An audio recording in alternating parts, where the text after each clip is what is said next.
بسم اللہ الرحمن الرحیم نیوز ود ویوز کے ساتھ میں ہوں علی رضا شاف اور آپ دیکھ رہے ہیں یوٹیوب چینل۔ مفتاح اسماعیل صاحب کی تبدیلی کا فیصلہ ہوا ہے۔ مفتاح اسماعیل صاحب کو کیوں ہٹایا جائے گا، کس کے کہنے پر ہٹایا جائے گا؟ نواز شریف صاحب نے اور آصف علی زرداری صاحب نے شہباز شریف صاحب اور مفتاح اسماعیل صاحب کے فیصلوں کو ڈیسون کیوں کیا ہے، اور اگلا وزیر خزانہ کون ہو سکتا ہے؟ آصف علی زرداری صاحب کا اگلا محاذ کیا ہے، وہ کون سے محاذ پر سرگرم ہیں؟ اور پرویز لائی صاحب کے لیے ایک بہت بری خبر ہے، وہ آپ سے شیئر کرنی ہے۔ اس کے علاوہ آئی ٹی جیل جو ہے وہ پی ٹی آئی کے غیر آئینی احکامات ماننے سے انکاری ہے، اور وہ ڈٹ گئے ہیں ان کے سامنے۔ ایک بہت اہم پیش رفت ہوئی ہے، تلخ کلامی بھی ہوئی ہے، اور شہباز گل کے حوالے سے ہی کچھ چیزیں ہیں وہ آپ سے شیئر کرنی ہیں۔ تو شروع کر لیتے ہیں مفتاح اسماعیل صاحب سے۔ آپ کو اس چیز کا تو ادراک ہے کہ مفتاح اسماعیل صاحب جب سے وزیر خزانہ بنے ہیں، وہ جو کہتے ہیں وہ کرتے نہیں ہیں، ٹھیک ہے؟ اور جو نہیں کہتے، یعنی کہ جو کہنا چاہ رہے ہوتے کہ یہ ہم نہیں کریں گے، جس چیز کی طرف وہ اشارہ کر رہے ہیں کہ ہم یہ کام نہیں کریں گے، وہ الٹیمیٹلی وہی کرتے ہیں۔ وہ حکومتی جو وزراء ہیں، پی ڈی ایم کے جو ارکان ہیں، ان کو جو بتا رہے ہوتے ہیں، بریف کر رہے ہوتے ہیں، یا میڈیا پر آ کر عوام کو بتا رہے ہوتے ہیں، وہ بالکل اس کے الٹ کر رہے ہوتے ہیں۔ تو اس کی وجہ سے بہت سے پہلے تو غیر مقبول فیصلے کرنے پڑے جس میں کنسنسس تھا باقی جماعتوں کا، لیکن بہت سے ایسے فیصلے بھی ہوئے جس میں کنسنسس نہیں تھا، جس کی وجہ سے نقصان بھی اٹھانا پڑا۔ ایک تو فیصلہ ابھی ہوا پیٹرول کے پرائسز بڑھانے کا، اس سے پہلے بھی جب ایک دم سے بہت زیادہ پیٹرول کی پرائسز بڑھا دی گئی تھیں، جب وزیر اعظم صاحب جو ہے وہ غیر ملکی دورے پر تھے، تو پیچھے سے مفتاح اسماعیل صاحب نے ایک دم سے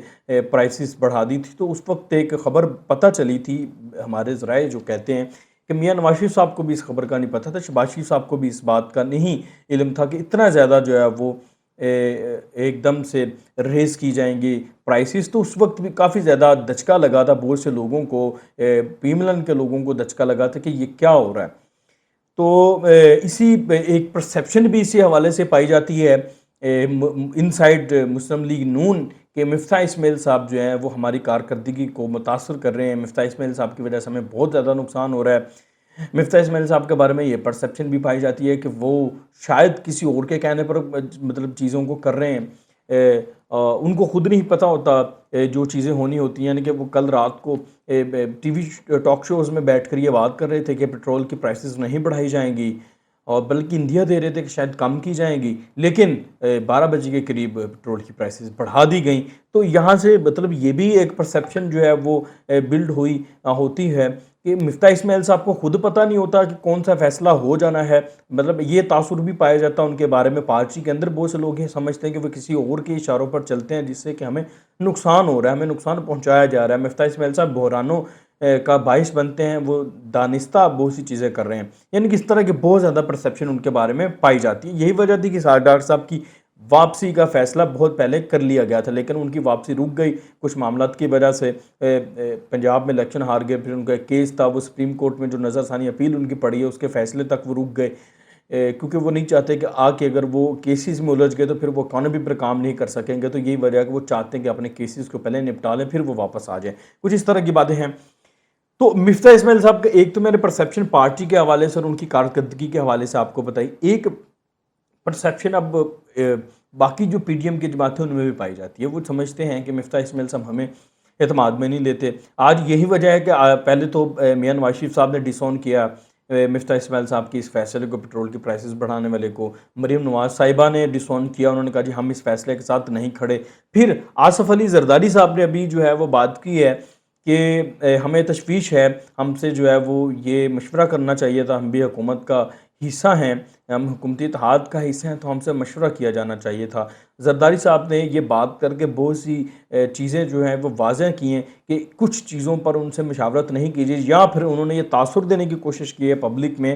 کہ ہم تو حکومت میں نہیں، حکومت تو نون لیگ کر رہی ہے۔ تو شاید انہوں نے اپنے آپ کو تھوڑا سا اپنے دامن بچانے کی کوشش کی ہے اس غیر مقبول فیصلے سے، پیٹرولیم کی جو پرائسز بڑھائیں اس فیصلے سے۔ اور دوسرا انہوں نے ساتھ یہ بھی کہا ہے کہ میں جلد جو ہے وہ میاں نواز شریف صاحب، میاں شہباز شریف صاحب سے جو وزیر اعظم صاحب ہیں ان سے ملاقات کروں گا، اور ملاقات میں جو معاشی ٹیم ہے اس کی کارکردگی پر بات ہوگی۔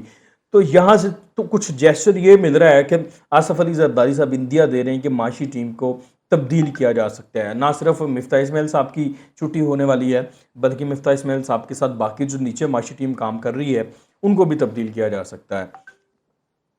اب ممکن ہے کہ کچھ لوگ پیپلز پارٹی سے لے لیے جائیں اور کچھ ٹیکنوکریٹس کو بھی شامل کیا جا سکتا ہے اگر اسحاق ڈار صاحب واپس نہیں آتے، لیکن میری اطلاعات کے مطابق اسحاق ڈار صاحب واپس آئیں گے، کیونکہ میاں نواز شریف صاحب نے واپسی کا فیصلہ کر لیا ہے ستمبر میں، تو اس سے پہلے ہو سکتا ہے کہ اسحاق ڈار صاحب واپس آ جائے، یا اس کے بعد اسحاق ڈار صاحب جو میاں نواز شریف صاحب کے ساتھ واپس آ جائے۔ تو یہ سارا معاملہ ہے جو اکانومی کے حوالے سے اس وقت چل رہا ہے۔ تو مفتاح اسماعیل صاحب کی میں تو چھٹی ہوتے ہوئے دیکھ رہا ہوں، اب دیکھتے ہیں کہ وہ سٹیک کرتے ہیں۔ ان کی جو سفارش ہے جس کے بارے میں کہا جاتا ہے کہ ان کی سفارش بہت زیادہ تگڑی ہے، جس کے آگے سب سر تسلیم خم کر جاتے ہیں، تو اگر تو وہ سفارش آ گئی تو شاید پھر رک جائیں، سٹے کر جائیں۔ اگر وہ سفارش نہ آئی تو ابھی کوئی ایسا جواز نہیں ہے کہ مفتاح اسماعیل صاحب کو رکھا جا سکے۔ دوسرا فیس سیونگ بھی ہو سکتی ہے، اگر مفتاح اسماعیل صاحب کو ہٹا دیا جاتا ہے تو کچھ فیس سیونگ بھی ہو سکتی ہے کہ ابھی تک جو فیصلے ہوئے ہیں اس کی ہم نے قربانی بھی دے دی ہے مفتاح اسماعیل صاحب کی، کچھ اس طرح کی چیزیں بھی کی جا سکتی ہیں۔ اس کے علاوہ چودھری پرویز لائی صاحب کے لیے بری خبر ہے۔ بری خبر یہ ہے کہ الیکشن کمیشن نے چودھری شجاعت صاحب کو کاف لیگ کا جو ہے وہ صدر پارٹی کا جو سربراہ ہے وہ قرار دیا تھا، اور انہوں نے اپنے اس فیصلے کی توسیع کر دی 18 اگست تک۔ ٹھیک ہے، اب تو بس 18 اگست ہے، مزید اس کے اوپر سماعت ہوگی تو پھر یہ فیصلہ ہوگا۔ تو اب وہ پرویز لائی صاحب جو کرنا چاہ رہے ہیں کہ پارٹی ان کے ہاتھ میں آ جائے، اس کے بعد وہ معاملات کو اپنے طریقے سے چلائیں، اور پارٹی سے جو ان کو معاملہ ہے یا چودھری شجاعت صاحب جو خط لکھ سکتے ہیں الیکشن کمیشن کو، ان تمام چیزوں سے بچا جا سکے، تو وہ ابھی تک وہ نہیں کر سکتے پرویز لائی صاحب۔ تیسری جو سب سے امپورٹنٹ سٹوری آپ سے شیئر کر رہی ہیں، وہ پی ٹی اے کے غیر منتخب لوگوں نے آئی جی جیل پر حکم چلانے کی کوشش کی ہے، ان کو غیر آئینی احکامات دینے کی کوشش کی ہے، لیکن وہ ان کے سامنے ڈٹ گئے کہ میں ایسا نہیں کر سکتا، اور تلخ کلامی بھی ہوئی ہے اس حوالے سے۔ آئی جی جیل خانہ جات ہے پنجاب میں مرزا شاہد سلیم بیگ صاحب، اور یہ اس وقت ان کی جورسڈکشن میں شہباز گل صاحب ہیں۔ جی ہاں، شہباز گل صاحب اڈیالہ جیل راولپنڈی میں ہیں، اور اڈیالہ جیل راولپنڈی پنجاب کی حدود میں آتی ہے، اور مرزا شاہد سلیم بیگ صاحب کو فواد چودھری حماد اظہر صاحب نے لاہور میں بلایا، اور انہوں نے بلا کے ان کو احکامات دیے کہ شہباز گل کے حوالے سے وفاقی حکومت اور پولیس سے تعاون نہ کریں، شہباز گل کو اسی ہسپتال میں منتقل کریں جہاں وہ کہتے ہیں۔ اس پر آئی جی جیل خانہ جات پنجاب نے پی ٹی اے رہنماؤں کو کہا کہ قانون کے مطابق بالکل نہیں ہے، شہباز گل وفاقی حکومت کے ملزم ہیں اور ہم مداخلت نہیں کر سکتے، قانون کی خلاف ورزی ہوگی کہ ہم جو ہے وہ شہباز گل کی بات مانیں، کیونکہ وہ ان کے اوپر ان کے پاس صرف جیل میں ہے، ملزم پنجاب کے نہیں ہیں، وہ ان کو اگر اس طرح کے احکامات ہیں وہ پنجاب گورنمنٹ دے سکتے ہیں، اگر وہ پنجاب کے ملزم ہوتے، وہ ملزم ہیں وفاق کے، تو وفاق جو ہمیں کہے گی ہم وہ کریں گے، ٹھیک ہے۔ تو ہم تو صرف ان کو ایک اپنی قید میں رکھا ہوا ہے، جو ایک وہاں پر جیل ہے، وہاں پہ ہمارے پاس صرف اتنی ہماری حیثیت ہے، تو لیکن انہوں نے کہا نہیں جو ہم آپ کو کہہ رہے ہیں وہ کریں۔ تو اس جواب پر فواد چودھری حماد اظہر نے ان کے اوپر کافی زیادہ غصہ بھی کیا ہے۔ اس کے اوپر آئی جی جیل خانہ جات نے ان کو کہا کہ آپ مجھے قانون نہ سکھائیں، غیر قانونی حکم میں بالکل نہیں آپ کا مانوں گا، ٹھیک ہے، اگر آپ کو زیادہ اس پہ مسئلہ ہے تو آپ جو ہے وہ وزیر اعلیٰ سے بات کر لیں۔ اب اصل میں یہ چاہتے کیوں ہیں؟ یہ چاہتے اس لیے ہیں کہ شہباز گل کو یہاں سے وہ ایک تو وفاق کو وہ دے نہیں رہے، کل ساری رات سٹینڈ بائی رہا، انہوں نے ان کو جانے نہیں دیا، وہ ان کا طبی معائنہ پمز میں کروانا چاہتے تھے، کیونکہ الزامات لگائے جا رہے ہیں بار بار کہ شہباز گل پر تشدد کیا گیا، تو وہ میڈیکل کرانا چاہتے ہیں تاکہ دودھ کا دودھ اور پانی کا پانی ہو جائے۔ اسلام آباد پولیس جو ہے وہ میڈیکل کرانا چاہتی ہے، انہوں نے رات کو بھی نہیں جانے دیا۔ اب یہ چاہتے ہیں کہ اپنی مرضی کے ہاسپٹل میں، جو کہ شہباز گل کہیں پہ ٹانگا فٹ ہوگا تو وہ چاہتے ہیں کہ وہ اس ہاسپٹل میں جہاں پہ شہباز گل کہہ رہا ہے وہاں پہ لے کے جائیں میڈیکل کے، تو ایسا نہیں ہوتا، ہمیشہ سرکاری ادارے کی رپورٹ مانی جاتی ہے، سرکاری ہاسپٹل پیمز ہے، اب پیمز کا جو میڈیکل بورڈ ہے وہی طبی معائنہ کرے گا اور وہی رپورٹ جاری کرے گا۔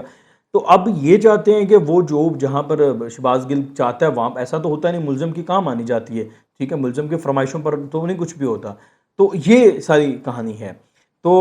اچھا ایک اور بات ہے، اگر یہ اتنا عرصہ انداز ہونے کی کوشش کی انہوں نے تو یہ شہباز گل کی مشکلات میں اضافہ کریں گے۔ اس کی وجہ یہ ہے کیونکہ یہ وفاق کے ملزم ہیں، تو وفاق کے پاس اختیار ہے کہ وہ پاکستان میں کسی بھی جیل میں ان کو جوڈیشل ریمانڈ پر بھی رکھ سکتے ہیں۔ اگر وزارت داخلہ حکم دے دے، کابینہ فیصلہ کر لے، یا وزارت داخلہ صرف حکم دے دے، اپنا آرڈر جاری کر دے کہ ان کو سکھر کی جیل میں رکھنا ہے، تو وہ سکھر کی جیل میں ان کو لے جایا جائے گا، جوڈیشل پہ. تو اگر انہوں نے زیادہ مزاحمت کی کوشش کی ہے، اس طرح کے اقدامات کی کوشش کی، تو وفاق اس طرح کا کبھی کوئی اقدام کر سکتی ہے جس سے شہباز گل کی مشکلات میں اضافہ ہوگا. سکھر کی جیلوں کے بارے میں سب کو پتہ ہے کہ وہ کس طرح کی جیلیں، اداروں کو آپس میں لڑوانے کی جو کوشش کی جا رہی ہے، آپس کے جو معاملات کے چکر میں، اس سے نقصان ہوگا.